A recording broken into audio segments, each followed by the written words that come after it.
Assalamualaikum warahmatullahi wabarakatuh. Hamdan wa salaman wa ba'd. Pemirsa Netikon yang dirahmati Allah Subhanahu wa taala.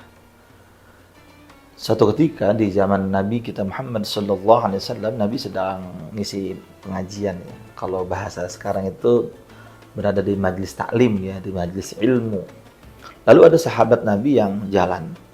Dia sedang absen, ada keperluan, jadi nggak ikut ngaji gitu ya. Ketika dia sedang jalan, Nabi menyampaikan kepada sahabat-sahabatnya, tahukah kalian calon penghuni sorga?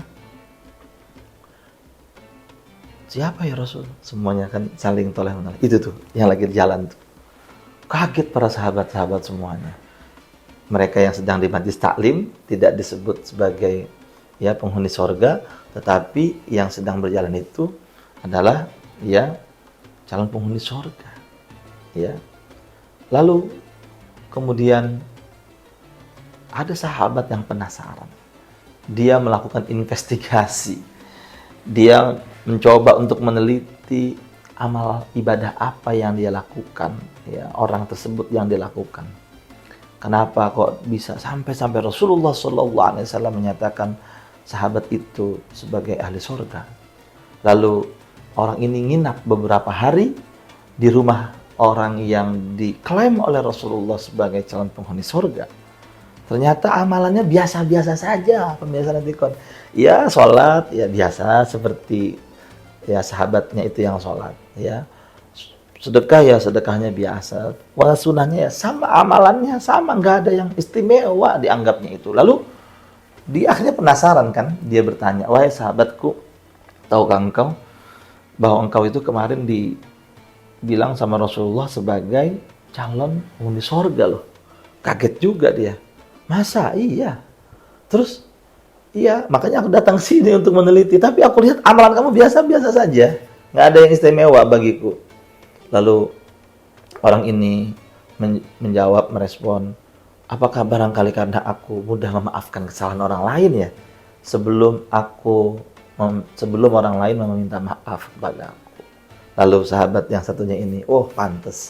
Ini dia nih yang membuat engkau masuk ke dalam surganya Allah Subhanahu wa taala karena engkau mudah memaafkan kesalahan orang lain sebelum orang lain meminta maaf. Pemirsa Netikon, ini amalan yang berat bagi banyak orang. Yang ada gimana? Yang ada, sorry ya, gitu ya. Minta maaf dulu sama gue katanya, baru gue kasih maaf ya. Kebanyakan orang seperti itu. Ya.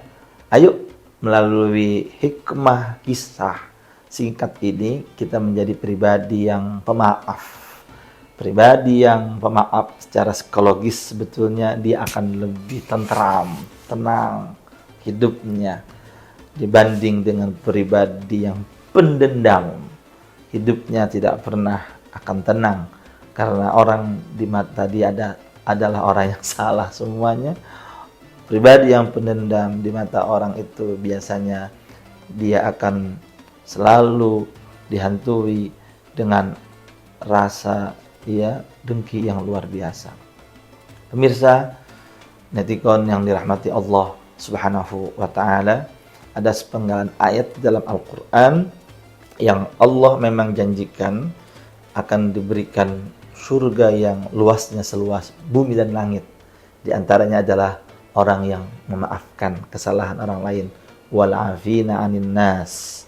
Orang yang memaafkan sahabatnya, temannya, tetangganya sebelum orang-orang itu yang berbuat kesalahan kepada dirinya dia sudah minta maaf, maka digaransi oleh Allah akan memberikan sorga bagi sang pemaaf itu. Sorganya nggak tanggung-tanggung, seluas bumi dan langit. Demikian, semoga yang saya sampaikan ini tidak menyinggung perasaan. Kalau menyinggung ya nggak apa-apa, tapi kita harus husnuzon ya, berprasangka baik ya, sehingga apabila ada yang menasihati kita, apabila ada yang menegur kita, apalagi apabila ada yang mengajarkan kita untuk menjadi pribadi yang pemaaf, Sementara barangkali kita, saya deh, bukan pemirsa Netikon, ya, tidak menjadi pribadi yang pemaaf tapi pendendam, maka bisa kok kita latih diri kita untuk menjadi pribadi yang pemaaf. Latihanlah dengan cara kita memaafkan diri kita sendiri, dalam arti segala apa yang telah terjadi dalam diri kita, ya kita terima sebagai takdir Allah Subhanahu wa ta'ala. Barangkali itu yang terbaik buat kita dari Allah. Demikian, hadanallahu wa iyyakum ajma'in. Assalamualaikum warahmatullahi wabarakatuh.